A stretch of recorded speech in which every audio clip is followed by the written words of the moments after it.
Assalamualaikum warahmatullahi wabarakatuh. Selamat siang semuanya. Kembali lagi bersama saya Niken Yuni Astuti. Saat ini saya ditemani dengan narasumber inspiratif yaitu Mas Khalid Aldi Abdullah dari Program Studi Pendidikan Bahasa dan Sastra Indonesia Angkatan 2023. Selamat siang Mas Khalid, apa kabarnya? Alhamdulillah baik Mbak Niken. Mbak Niken sendiri gimana kabarnya? Alhamdulillah baik nih Mas. Alhamdulillah. Terima kasih juga loh Mas Khalid telah meluangkan waktunya dan bersedia saya wawancarai. Perjalanan Mas Khalid ini sangat menarik untuk kita gali karena berhasil masuk menjadi 30 finalis di Mas Diajeng Sleman 2023. Izinkan saya memberikan beberapa pertanyaan, apakah diperbolehkan Mas? Boleh, tapi ini mau pertanyaan terkait apa? Apakah perjalanan hidup saya atau perjalanan cinta saya Mbak Niken? Waduh, ini perjalanan tentang Mas Khalid ini berhasil masuk menjadi 30 finalis di Mas Diajeng Sleman. Boleh, silakan. Apakah ada hal yang mendasari Mas Khalid ini masuk dan ikut mendaftar di Mas Diajeng Sleman 2023? Baik, berarti terkait alasan saya mendaftar di Mas Diajeng Sleman ya Mbak Niken. Sebenarnya saya tertarik sama dunia perdutaan ini sejak SMA Mbak Niken. Kenapa? Karena pada saat itu, saat ketika saya SMA itu terdapat teman saya, namanya dia adalah Mas Rehandra. Nah, Mas Rehandra ini juga sama, terjun dalam aktivitas perdutaan, namun dia di Duta Sukoharjo. Kalau di Sukoharjo itu namanya Mas Mbak Sukoharjo.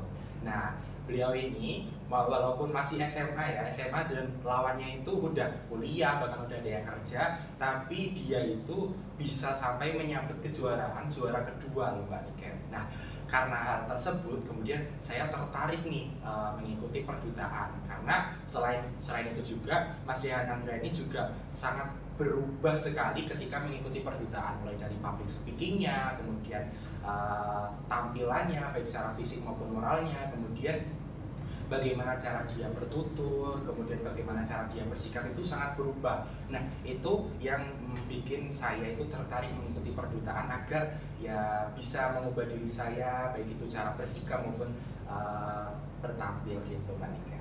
Wah, berarti Mas Khalid ini tertarik karena termotivasi dengan teman Mas sendiri ya. Pasti dalam perjalanan seorang anak, peran orang tua ini sangat besar sekali. Bisa diceritakan nggak nih Mas, reaksi atau euforia dari orang tua Mas saat mengetahui menjadi 30 finalis?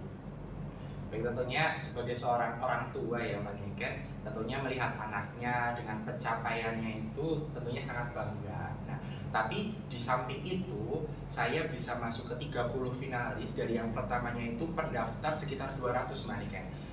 Sebelumnya saya izin menceritakan dulu aja ya alur bagaimana cara masuk ke finalis ini.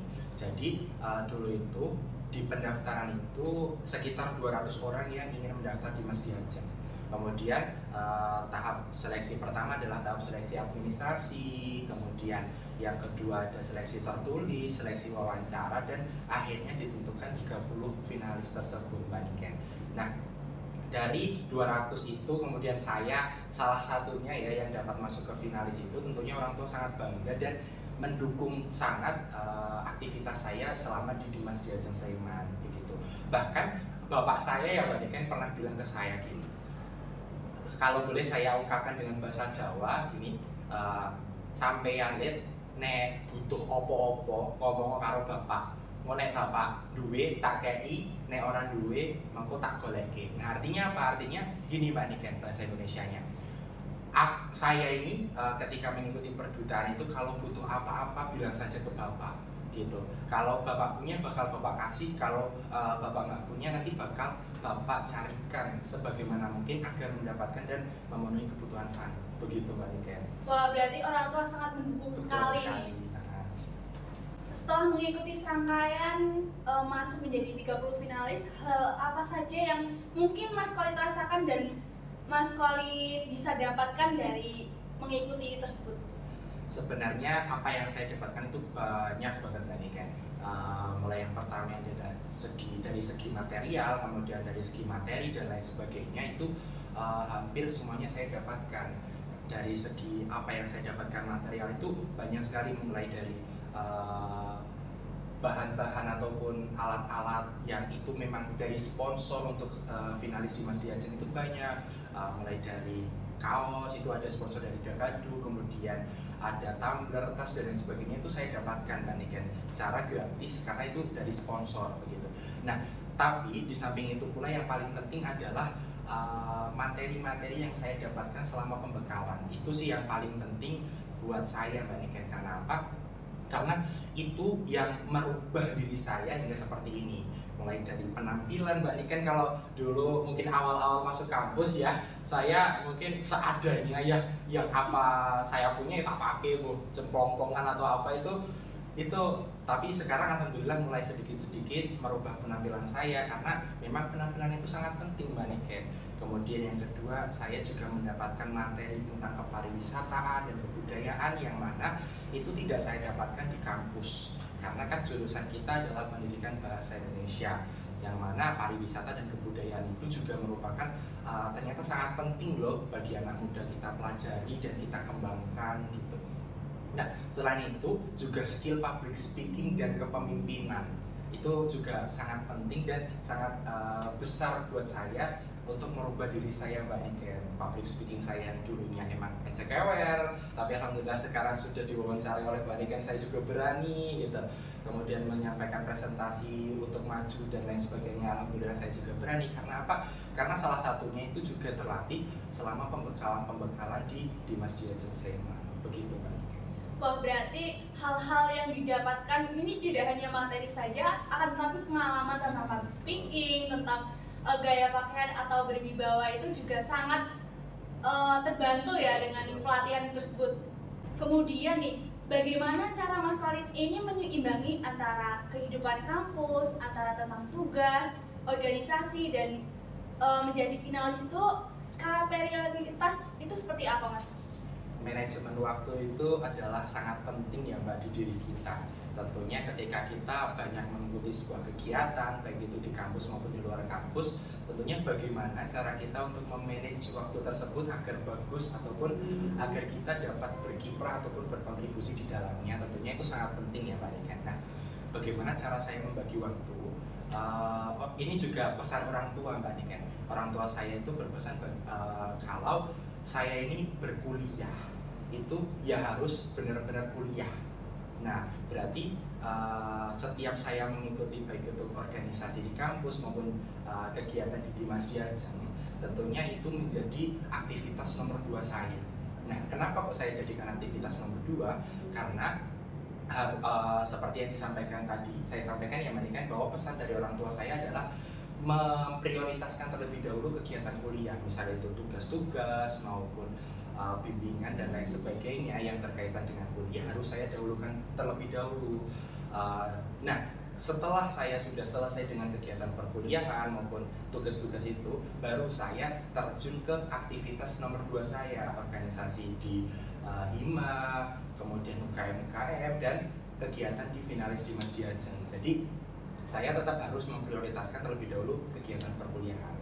Oh, berarti menomorsatukan dan akademik ini memang sangat penting ya Mas? Betul, jadi selain kan juga kita sebagai mahasiswa selain akademik yang diperlukan untuk masa depan, tentunya pengalaman-pengalaman. Nah, pengalaman seperti itulah yang harus kita miliki dengan mengikuti ataupun berkontribusi di dalamnya. Jadi tidak melulu untuk memprioritaskan akademik, tetapi juga bagaimana cara membalancekan kedua jalan tersebut agar kita semua dapatkan.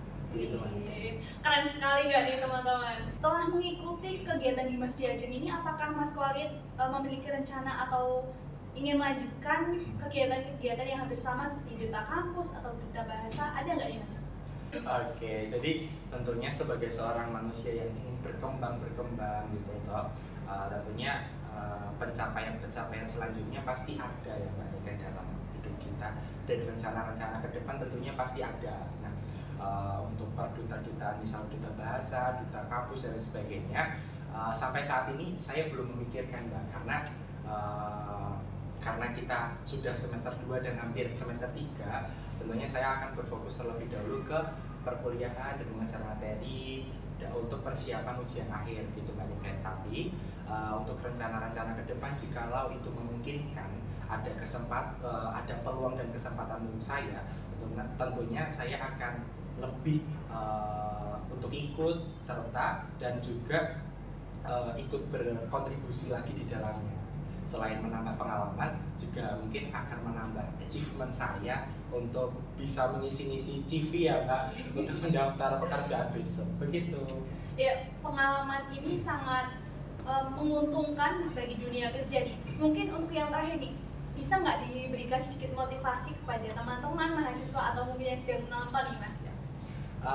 Saya sebenarnya juga salah satu alasan saya untuk berani tampil, berani maju itu adalah pesan dari guru saya sih Mbak Niken. Jadi guru saya ini bernama Bapak Usdianto.